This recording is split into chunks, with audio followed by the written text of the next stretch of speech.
जय श्री द्वारिकाधीश। तो ये है हमारा असली डेस्टिनेशन। दिखाया था वो एंट्रेंस है द्वारकाधीश टेम्पल जाने के लिए। वहाँ से 1 किलोमीटर दिखा रहा है और मैंने होटल में वहीं पास में लिया है which is around 100 metre from the temple. तो मैं वहाँ जाके आपको दिखाती हूँ। यहाँ का रास्ता पूरा गली गली टाइप का है और मैंने सुना भी है कि Dwarka is very much old मतलब टेम्पल और वेरी मच ओल्ड सिटी का। द्वारिका एक बहुत पुराना शहर है, बहुत हजारों साल का पुराना। जितना भी हमने इसके बारे में एनालिसिस किया है उतना ही पुराना शहर मिलता जाता है। बहुत ही पुरानी कोठाएं हैं जो उसके अर्धभग्न अवस्था में है। उसके बाद मैं जा रही थी अपने होटल की तरफ। फिर मैं होटल गई, मैंने फ्रेशन अप हुआ और सीधा मैं आ गई श्री द्वारिकाधीश के दर्शन करने। उस दिन एकादशी था तो मैंने कुछ भी नहीं खाया था। और ये आप देख सकते हो द्वारिका की सुंदर सुंदर गलियाँ और इसका इतिहास और इसका जो सुंदरता है ये सारा यहाँ पे बयां हो रही है, जो कि बहुत ही ज़्यादा सुंदर है। एवरीवन, तो मैं हूँ अभी द्वारका में। पहले मैं जामनगर आई थी और जामनगर से मैंने लिया था बस। तो मैं यहाँ पे आ गई थी। अभी मैं जा रही हूँ मंदिर दर्शन करने के लिए। I will show you the gullies here. बहुत पुराना इलाका है और वैसा ही मैं दिखाती हूँ। बस यहीं चलते चलते हम आ गए थे द्वारिकाधीश जी के दर्शन करने। ये रहा टेम्पल। आप यहाँ से दर्शन कर लीजिए और बाबा को अपनी मनोकामना बोल दीजिए। बोला जाता है ये राजा रणछोड़ की भी नगरी है और यहाँ पे इसकी फेमस लस्सी और रबड़ी खाना बिल्कुल मत भूलिएगा। और मैं आपको इसके प्राइस भी दिखा दूंगी ताकि आपको अंदाज़ा हो जाए।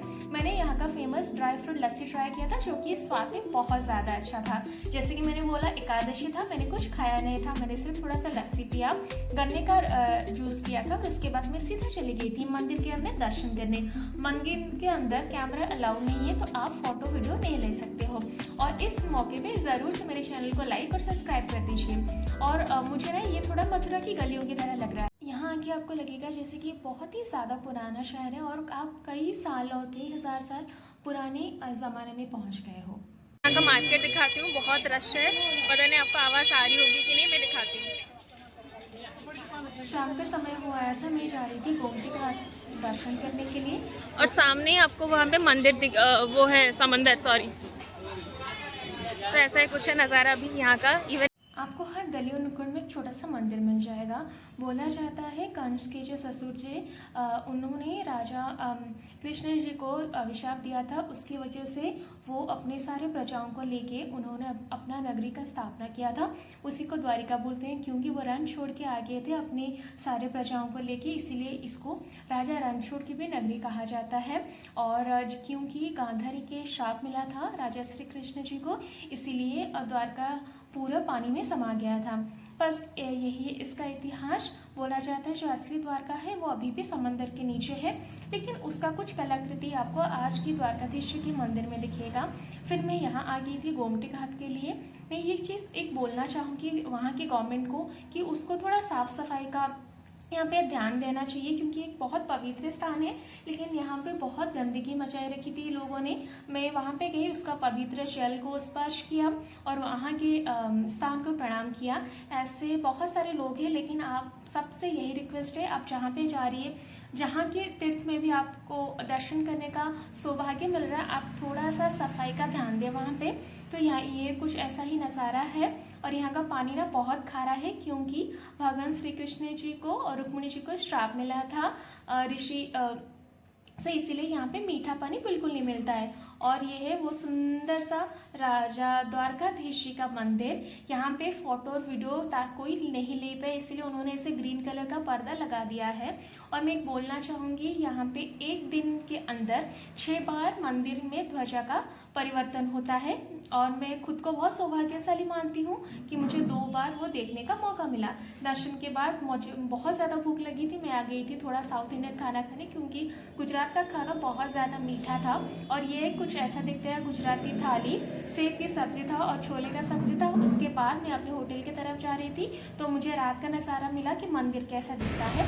फिर सुबह हो गया था, अगले दिन मैं जा रही थी साइट सीइंग करने के लिए। सबसे पहले मैंने थोड़े से पोहे खाए थे, पकोड़े खाए थे और सारा बहुत मीठा था गाइस। तो ये है हमारा फर्स्ट स्टॉप जो है रुक्मिणी देवी टेम्पल। बोला जाता है अगर आप द्वारकाधीश जी का दर्शन करते हो आपको आधी यात्रा को पुण्य मिलता है, लेकिन अगर आप माता रुक्मिणी जी का दर्शन करते हो आपको पूरी यात्रा का पुण्य मिलता है। तो चलिए मैं आपको मंदिर के अंदर चलती हूँ और इसका इतिहास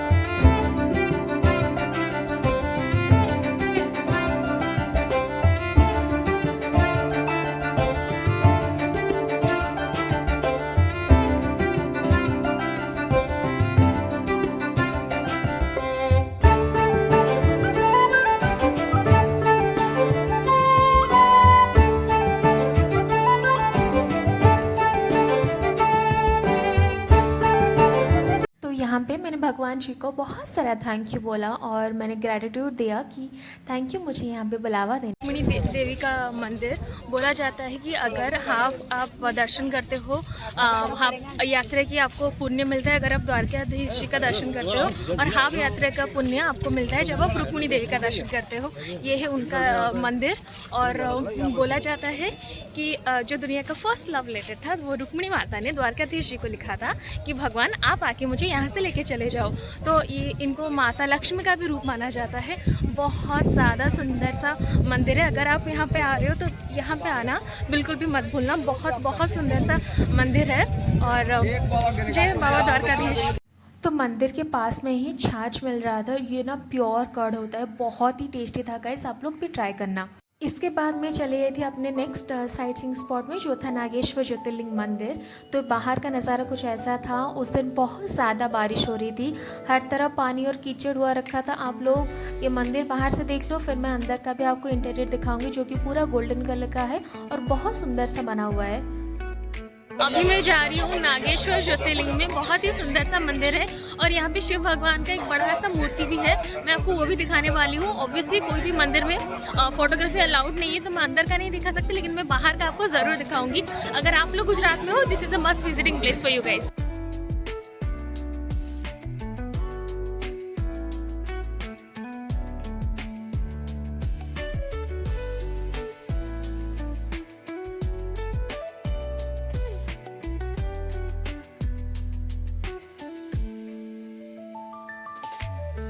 तो ये आप देख सकते हो कितना सुंदर सा नज़ारा है। अंदर का पूरा गोल्डन कलर का बन रहा है और ये काम ना अभी तक पूरा नहीं हुआ था, वहाँ पे अभी भी काम जारी था।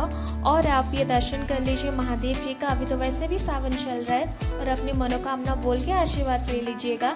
And it's one of the temple जहाँ पे बोला जाता है अगर आपको कोई सर्प दोष है या फिर आपको कोई सांप ने काट लिया है तो सारा विष दूर हो जाता है।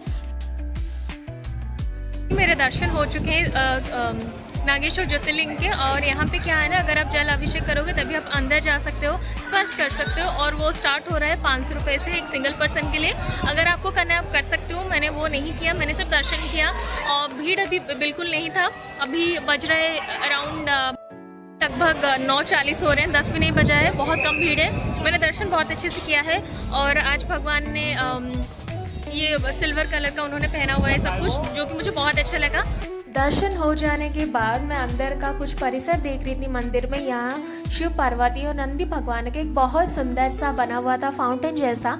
मैं तो सोच रही थी जब इवनिंग हो जाता होगा और सारे दिया को लाइट क्या कर दिया जाता होगा, कितना सुंदर दिखता होगा। फिर यहाँ पे शनि भगवान जी का मंदिर था और आप अंदर जाके दर्शन कर सकते हो। यहाँ पे नवग्रह भगवान को भी स्थान दिया हुआ था और मंदिर अंदर से कुछ ऐसा दिखता है। फिर मैंने ये जो स्टैचू था उसके पीछे का भी एक सीन लिया था। It's so beautiful. बहुत ज़्यादा मतलब यहाँ पे लोग थे फ़ोटो वीडियोस लेने के लिए। इफ़ यू आर थिंकिंग कि आप अकेले यहाँ पे फ़ोटो ले सकते हो, it's not at all possible क्योंकि इतने सारे लोग थे तो इट्स वेरी डिफ़िकल्ट कि आप सिंगल से ले सकते हो। लेकिन यहाँ पे एक बहुत बड़ा सा भगवान का मूर्ति बना हुआ है, आप यहाँ पे फ़ोटो ज़रूर लेना। और मतलब it's always like a memory. बहुत अच्छा लगा, मौसम अच्छा था, महादेव जी का दर्शन बहुत अच्छा हुआ। So it's feel so blessed. इसके बाद हमारा नेक्स्ट जगह था वो था गोपी तालाब। अंदर जाने के लिए आपको कुछ ऐसा नज़ारा मिलेगा। वहाँ पे बहुत सारे खाने पीने की दुकान थी और ये है गोपी तालाब। देख रहे होंगे गोपी तालाब। तो यहाँ पे इसकी मान्यता है कि भगवान द्वारकाधीश ने उनकी 16,122 गोपियों को यहाँ पे मोक्ष प्रदान किया था। और कुछ लोग बोलते हैं वो लोग उनके साथ यहाँ पे रास किया करते थे। तो ये है वो तालाब। अगर आप यहाँ पे आए तो यहाँ मतलब ज़रूर विजिट करिएगा। बोला जाता है कि इसका पानी बहुत पवित्र है।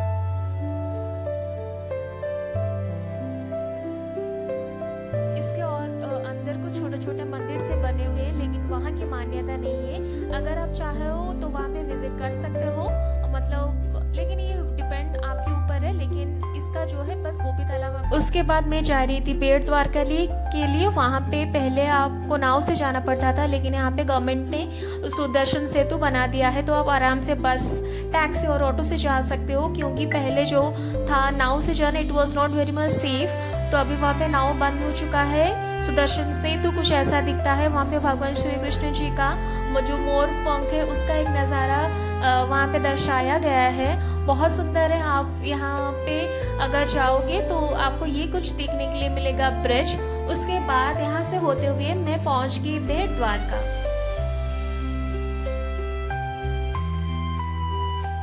तो ये है बेट द्वारका, ये उसका एंट्रेंस है। आप अंदर जाओगे तो आपको उसका पुराना मंदिर देखने के लिए मिलेगा।